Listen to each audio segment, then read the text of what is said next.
A man once earned more from a single role than some of his co-stars made in a lifetime, yet died haunted by isolation, controversy, and a legacy he could never fully control. How does a king of cinema become a ghost of his own myth? And why did the lowest-paid actors in The Godfather end up shaping Hollywood far more than the highest-paid ones? Number 1. Marlon Brando then. In 1972, Marlon Brando was already a legend, teetering on the edge of collapse. At 48, born into a troubled Midwestern family, marked by alcoholism and emotional neglect, he had once revolutionized acting with raw intensity, only to see his reputation decline through erratic behavior and box office failures. Then came Don Vito Corleone. Against studio resistance, Brando transformed himself into the aging mafia patriarch, delivering a performance that felt less like acting and more like possession. For this role, he secured an unusual deal, a modest upfront salary of about $250,000, but a percentage of the film's profits, ultimately earning him around $1.6 to $2 million, making him the highest-paid actor overall. Now, by 2026, Brando has long since passed, dying in 2004 at the age of 80. Yet his shadow looms larger than ever. He is remembered as both a genius and a deeply troubled figure, a man who rejected his own Oscar, battled weight gain, legal troubles within his family, and a growing disillusionment with Hollywood. His estate remains valuable, his performances studied in every acting school. But in the court of public memory, Brando is no longer just a legend. He is a contradiction, a symbol of how greatness and self-destruction often walk hand in hand. Number 2. Richard S. Castellano. Then, in 1972, while Brando negotiated percentages, another man quietly secured what many insiders believed was the highest upfront paycheck on set. Richard S. Castellano, born in the Bronx to an Italian-American working-class family, was 38 years old when he stepped into the role of Peter Clemenza. Unlike Brando, he wasn't a global icon, but he was respected, grounded, and authentic. His performance brought warmth, humor, and menace in equal measure, making Clemenza unforgettable. Though the exact figure was never publicly disclosed, industry whispers consistently pointed to Castellano as the actor with the highest guaranteed salary. Yet, crucially, he had no back-end deal, no share of the film's explosive success. Now, by 2026, Castellano has been gone for decades, having passed away in 1988 at the age of 55. His career never reached the mythic heights of some of his co-stars, and his absence from The Godfather Part 2, reportedly due to contractual disputes, left a lingering what if in cinema history. Today, he is remembered not as a titan, but as a vital piece of a masterpiece. His performance still lives on, endlessly quoted, endlessly studied. Yet his financial story remains a quiet cautionary tale. The man who won the highest paycheck, but lost the biggest fortune. Number 3. Marlon Brando. Then, strip away the back-end deal and the illusion changes instantly. In pure upfront terms, Marlon Brando did not dominate the payroll. He followed behind Castellano. At 48, when he accepted just $250,000, many saw it as a compromise, even a fall from grace, for a man once considered the most electrifying actor of his generation. But Brando was playing a longer game. He bet not on immediate reward, but on the future, on the belief that The Godfather would become something bigger than anyone dared to imagine. That gamble, invisible to most at the time, would quietly rewrite the rules of Hollywood contracts. Now, by 2026, this decision is seen as one of the most brilliant financial moves in film history. Brando's upfront salary now feels almost irrelevant compared to what it represented. A shift in power from studios to actors. His choice inspired generations of stars to demand back-end deals, fundamentally altering how wealth is created in cinema. And yet, the irony remains. Even as his strategy became legendary, the man himself struggled to manage his own life and fortune. Brando didn't just play Don Corleone, he became a cautionary blueprint for both artistic genius and personal chaos. Number 4. Robert Duvall.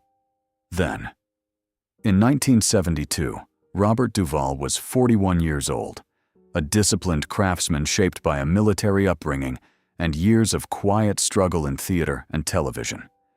He wasn't the loudest presence on set, nor the most controversial. But as Tom Hagen, the calm, calculating consigliere, Duvall became the silent backbone of the Corleone empire. His performance was restrained, almost surgical, earning him an Academy Award nomination.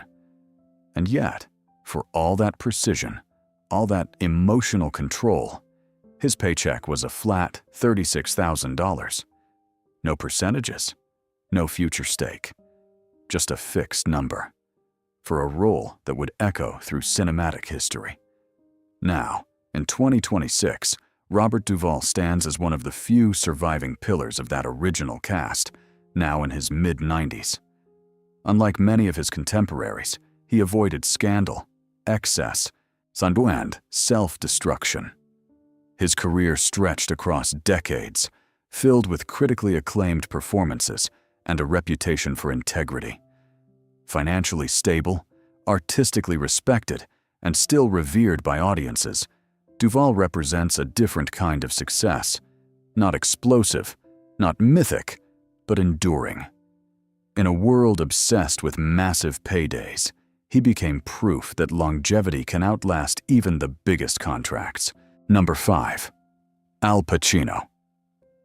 Then, in 1972, Al Pacino was the outsider no one believed in. At just 32, born to a struggling Italian-American family in East Harlem and raised in the Bronx, he was virtually unknown in Hollywood. The studio didn't want him. Executives pushed for bigger names. But Francis Ford Coppola insisted. As Michael Corleone, Pacino delivered a transformation so subtle, so chilling, it redefined what power looked like on screen.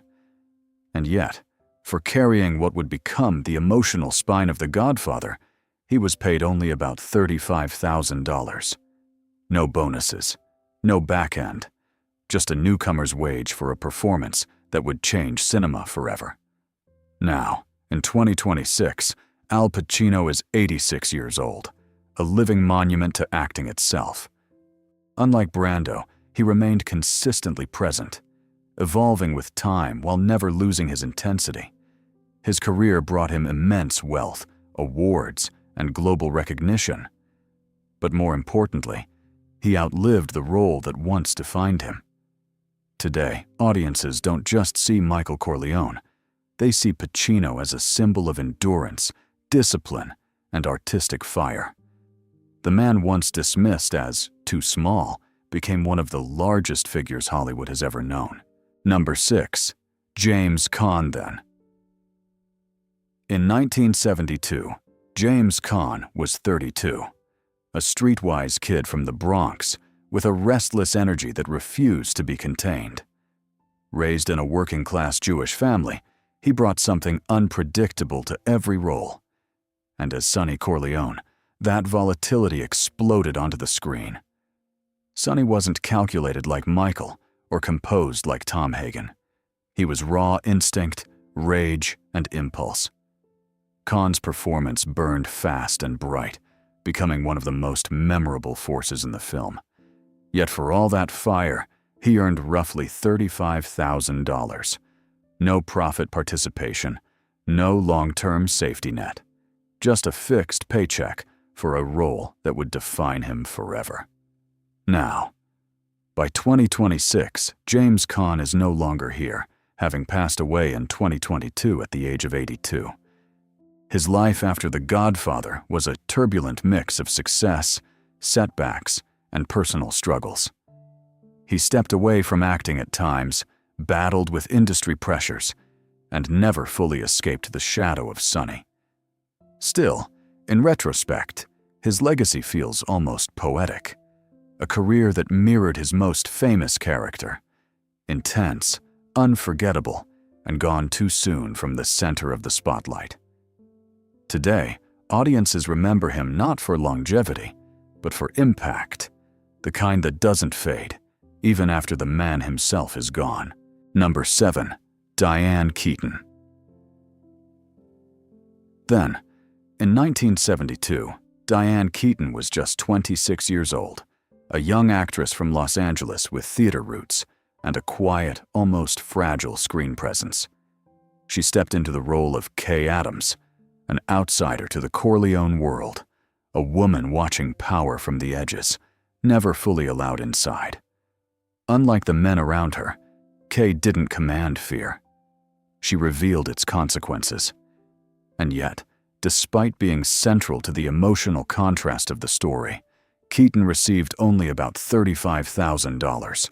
No back end, no leverage, just a modest paycheck for a role that would anchor one of cinema's greatest tragedies. Now, in 2026, Diane Keaton is 80 years old, still alive, still active, and still admired.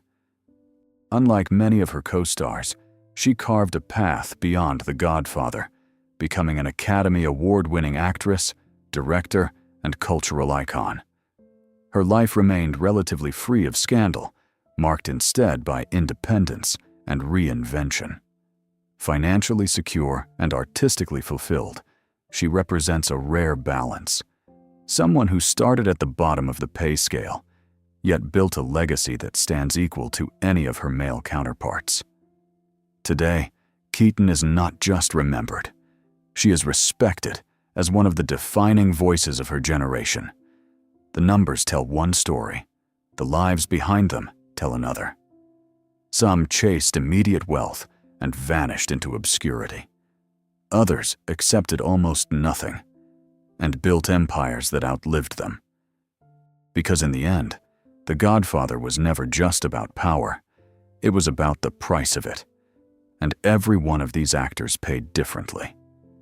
If you want to uncover more hidden truths behind Hollywood's greatest legends, subscribe now, because the real stories are always darker and far more fascinating than the myths